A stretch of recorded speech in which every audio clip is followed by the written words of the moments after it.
And why is my Tiguan actually shorter? This is a question that might arise for various Tiguan drivers when they come across the larger Tiguan Allspace. The extended version with more wheelbase and increased interior space. To completely eliminate any confusion between the Tiguan long wheelbase and short wheelbase variants, there's now the brand new Tayron available, fully superseding the Volkswagen Tiguan Allspace.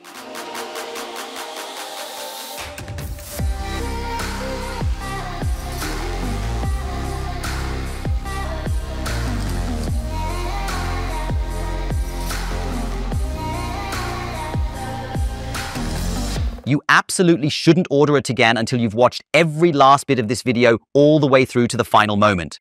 The Tayron is actually the better choice compared to the Tiguan. Although it is priced a bit higher, it offers additional value.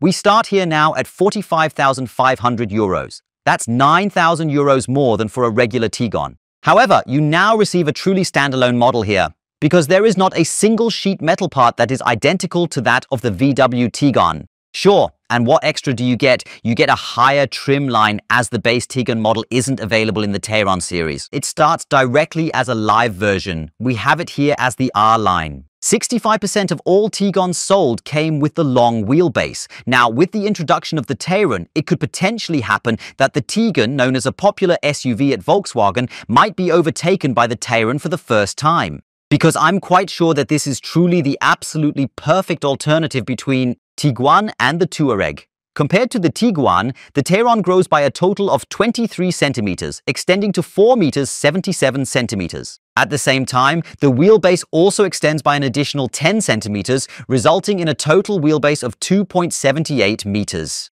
The rear view is then presented once again in the characteristic Tiguan design and modern Volkswagen style. We've got the continuous light strip featuring the illuminated VW emblem. Naturally, we also have the Tayron lettering. Whoever gets the black style package will also receive it in black. And what must not be missing? Naturally, a cool animated indicator, a cool coming home leaving home ceremony in the taillights. That's precisely what he has to offer. The airline front once again showcases really large sections painted in deep black surfaces. We've discreetly hidden air curtains to reduce air resistance effectively. Volkswagen has achieved significantly, and we have here with this large SUV a drag coefficient of 0.28 might sound unspectacular at first, but if you consider that a Golf 8 has a drag coefficient of 2.7, then this is truly an impressive achievement. LED headlights come standard always, but what isn't standard equipment are the advanced HD matrix lights, which are now included here. We have an illuminated grille and, of course, then after the Golf, the second model with an illuminated VW logo and therefore also the first model, which features 2 lighting signs because there's also another one at the rear. When making new sheet metal parts, make sure it's done right. Yes, they did that with the hood too. This aspect is entirely different here. And on the Tiguan, the hood truly extends all the way to the grille. What is not the case here, it ends here and is really flush here. The range of engines is basically similar to that of the Tiguan, except for one distinct exception. The 1.5 TSI with 130 PS isn't available. It begins with the mild hybrid 1.5-litre 150 kWh. Above that are the TSI engines, each paired with a dual-clutch transmission. And for the motion, they have 110 kilowatts or 195. Yes, of course, the diesel must not be missing. There are also 2 different development levels, 110 kilowatts and 142 kilowatts. And with a vehicle like this, does it make sense to offer the plug-in hybrid? The e-hybrid variants are once again available in 2 versions. One with a power of 150 kilowatts and then the true top model with 200 kilowatts. Powered by a battery with 19.7 kilowatt hours. You can charge it here using the Type 2 connector or via CCS with up to 50 kilowatts.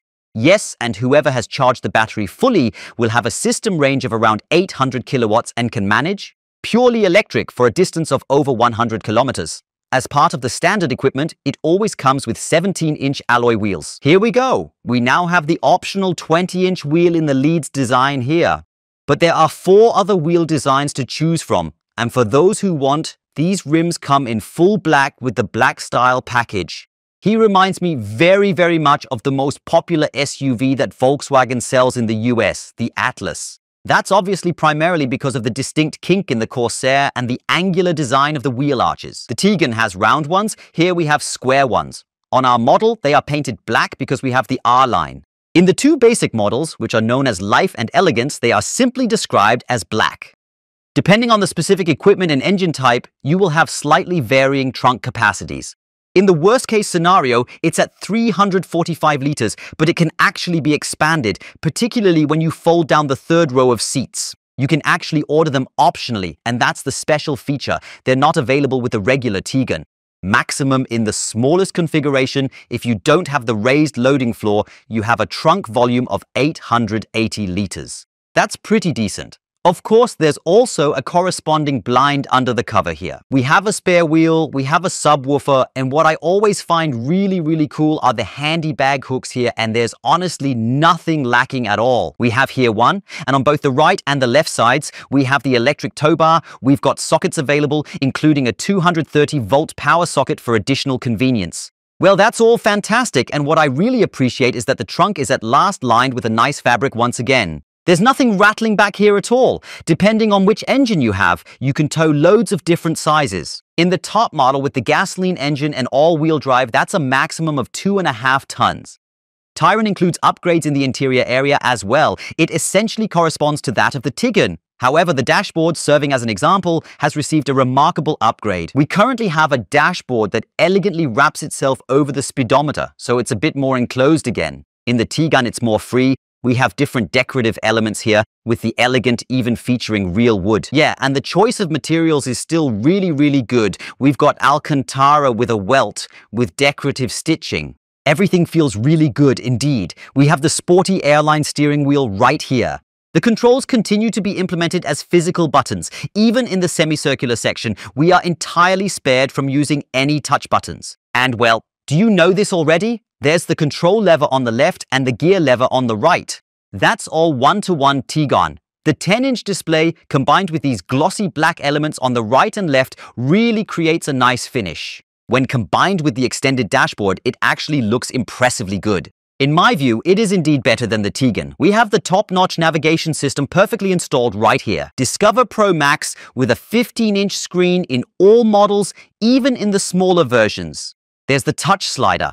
If you're thinking that's way too bulky for my taste and you'd prefer a more compact size, then you receive a 12.9-inch head unit. That's just the Discover Pro. And if someone says, oh, I don't need a navigation system right now, they just go for the regular ready-to-nav.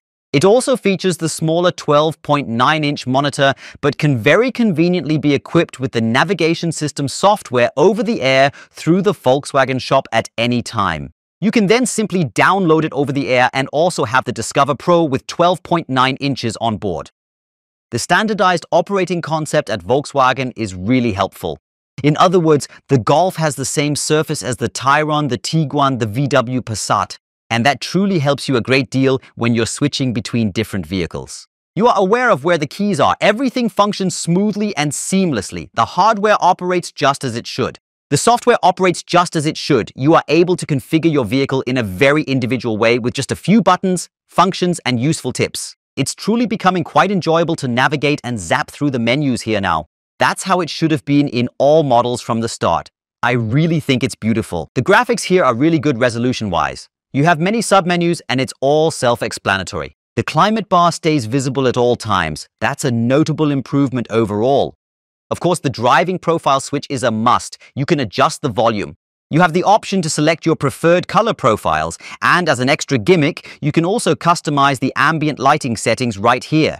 The practical storage space within the center console area and the two cooled inductive charging stations for ensuring reliable performance at all times. Yes, and if someone says, I don't want two, I'd rather put my wallet in, they can also, if they want, turn off a charging spot via the head unit. Optionally available for the R-Line are the sporty design seats with integrated headrests. For anyone who finds that a tad too sporty for their liking, opting for the comfort seat is an easy solution, which is also available when selecting an airline package. It offers seat ventilation if that's what you desire. Naturally, it also includes seat heating and a relaxing massage function. They are available for this seat as well, but it can't be delivered with this seat ventilation. For added comfort, there's the 3-zone climate control, including seat heating. I have 2 USB-C ports here to charge my electronic devices. What's always included as standard features are the blinds, specifically the shades here integrated into the door panels. These features are already part of the base model, and naturally, you also get an additional 10 centimeters of legroom thanks to the extended and larger wheelbase provided here. I can comfortably slide the bench seat forward, still sit properly, adjust the angle of my backrest, make myself comfortable in the back, and at the same time, still have a really large trunk. Tayron, specifically the center armrest, fully functional with the cup holder. You just pull it out, press here once, and then you can place your beverages there, and what's completely brand new. This is the little edge at the front here, where you can securely place your tablet, and it holds it very well. You can swivel it around for the first time now to improve your view. To most effectively access the third row, you should slide the seat forward, fold the backrest down, and then carefully climb to the back. It is, of course, somewhat more tiring to climb all the way back to this area, but I'd say that overall it works out quite well indeed. And if you're not necessarily 1,80 tall, you can handle that quite comfortably even on shorter stretches. With the Tayron, Volkswagen is filling a market gap that, in reality, didn't even seem to exist. Now it's here, and it's positioned between the Tiguan, Tayron, and the Touareg. Yes, adjusted for features, it's just 3,000 euros. That you have to pay more for the longer wheelbase, but you also get more equipment for it. You're getting the more powerful engine than in the Tiguan. So I think the package is really quite well-rounded. I have to tell you, I truly enjoyed him immensely. I really do like him quite a lot, and I'm eagerly looking forward to our first ride together. To make sure you don't miss out, hit the bell, subscribe to the channel, and join us for the next episode. I say thank you, bye and goodbye, Tayron.